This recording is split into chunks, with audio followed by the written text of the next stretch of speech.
ഒരു വർഷത്തെ പഠനകാലത്തിന് അല്പം ഇടവേള നൽകിയെത്തുന്ന അവധിക്കാലത്തിൽ ആർത്തുല്ലസിക്കുകയാണ് കുട്ടികളുടെ മനസ്സും ശരീരവും. വിനോദയാത്രകളും ബന്ധുവീട് സന്ദർശനങ്ങളും വിവിധതരം കളികളുമൊക്കെയായി വെക്കേഷൻ ആടിത്തിമിർക്കുന്ന കുരുന്നുകൾക്ക് ഏറെ ഇഷ്ടവും വിനോദകരവുമാണ് ജലത്തിലെ നീന്തിത്തുടിക്കൽ. അവധിക്കാലത്ത് നീന്തലിൻ്റെ ബാലപാഠങ്ങൾ പകർന്നു നൽകുവാൻ സംസ്ഥാനത്തെ അഗ്നിശമന സേനയും ഇത്തവണ കച്ചകെട്ടി വെള്ളത്തിലിറങ്ങി. കുട്ടികളുടെ മുങ്ങിമരണങ്ങളും ജല അപകടങ്ങളും തുടർക്കഥയാവുന്ന സാഹചര്യങ്ങൾക്ക് പ്രതിവിധിയുമായി മിഷൻ 676 എന്ന പദ്ധതിയിൽപ്പെടുത്തിയാണ് അഗ്നിശമന സേനാംഗങ്ങൾ കുട്ടികളെ നീന്തൽ പഠിപ്പിക്കുന്നത്. ആദ്യഘട്ടത്തിൽ 12 വയസ്സിന് മുകളിൽ പ്രായമുള്ള ആൺകുട്ടികളെയാണ് അഗ്നിശമന സേന നടത്തുന്ന നീന്തൽ പരിശീലനത്തിൽ തിരഞ്ഞെടുത്തിരിക്കുന്നത്. തുടക്കത്തിൽ ഓരോ ജില്ലയിലും 2 സ്റ്റേഷനുകളുടെ കീഴിൽ മാത്രമാണ് പദ്ധതി നടപ്പാക്കിയിട്ടുള്ളത്. അഗ്നിശമന സേനയിലെ വിദഗ്ധരാണ് പരിശീലകർ.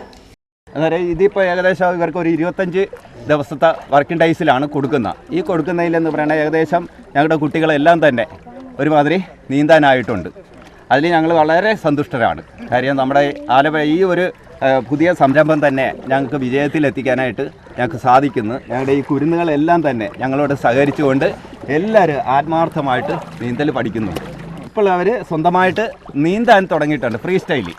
ഇനി അതിന് ശേഷമാണ് നമ്മൾ ബാക്ക് സ്ട്രോക്ക്, അതുപോലെ തന്നെ ബ്രസ്റ്റ് സ്ട്രോക്ക്, ഇങ്ങനെയുള്ള കാര്യങ്ങൾ.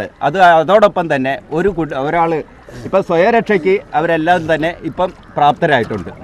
ജലത്തിന്റെ സാന്ദ്രതയും ജലാശയങ്ങളിലെ അപകട സാധ്യതകളും കുട്ടികളെ കരയിൽ വെച്ച് തന്നെ ബോധവൽക്കരിച്ചതിനു ശേഷമാണ് വെള്ളത്തിലേക്ക് ഇറക്കുക. വെള്ളത്തിലെ ആഴമില്ലാത്ത ഭാഗങ്ങളിൽ വെച്ച് കൈകാലുകളുടെ പ്രയോഗരീതികൾ പഠിപ്പിക്കലാണ് ആദ്യഘട്ടം. പിന്നീട് ലൈഫ് ബോയിയുടെ സഹായത്തോടെ നീന്തൽ പരിശീലിപ്പിക്കും. പരിശീലകന്റെ കൈകൾ സുരക്ഷയാക്കിയുള്ള നീന്തലും അഭ്യസിച്ചു കഴിയുന്നതോടെ ദിവസങ്ങൾക്കുള്ളിൽ കുട്ടികൾ നീന്തലിൽ പ്രാവീണ്യരാകും. വെക്കേഷൻ കാലത്ത് ഈ നീന്തൽ അറിയാവുന്ന പിള്ളേരുടെ കൂട്ടത്തിൽ ഈ നീന്തൽ അറിയാൻ മേലാത്ത പിള്ളേർ മറ്റേ കുളത്തിലും ചെറിയ കായലുകളിലൊക്കെ നീന്താൻ പോകുമ്പോഴത്തേക്ക് നീന്തൽ അറിയാൻ മേലാത്ത കുട്ടികൾ ആവേശം കൊണ്ട് നീന്തൽ അറിയാവുന്ന കൂട്ടത്തിൽ പതുക്കിനൊക്കെ ഇറങ്ങി നോക്കി ഒരുപാട് മരണങ്ങൾ ഈ വെക്കേഷൻ സമയത്തൊക്കെ സംഭവിക്കാറുണ്ട്. അപ്പോൾ അതിൽ നിന്ന് ഇവരൊക്കെ ഒന്ന് സ്വയം രക്ഷപ്പെടാനായിട്ടുള്ള ഒരു ചെറിയ സംരംഭം എന്നുള്ള നിലയ്ക്കാണ് ഫയർഫോഴ്സ് സർക്കാരിൻ്റെ സഹായത്തോടെ ഇങ്ങനെ ഒരു സ്കൂൾ അടയ്ക്കുന്നതിന് മുമ്പ് തന്നെ വിദ്യാലയങ്ങളിൽ അറിയിപ്പ് നൽകി താല്പര്യമുള്ള കുട്ടികളെ രക്ഷിതാക്കളുടെ സമ്മതത്തോടെയാണ് പരിശീലനത്തിനായി തിരഞ്ഞെടുത്തിരിക്കുന്നത്. 20 പേർ വീതമുള്ള ബാച്ചുകളായി തിരിച്ച് 1 മാസ കാലയളവ് വീതമാണ് പരിശീലനം നൽകുന്നത്. നല്ല രീതിയിൽ പഠിക്കാൻ പറ്റി.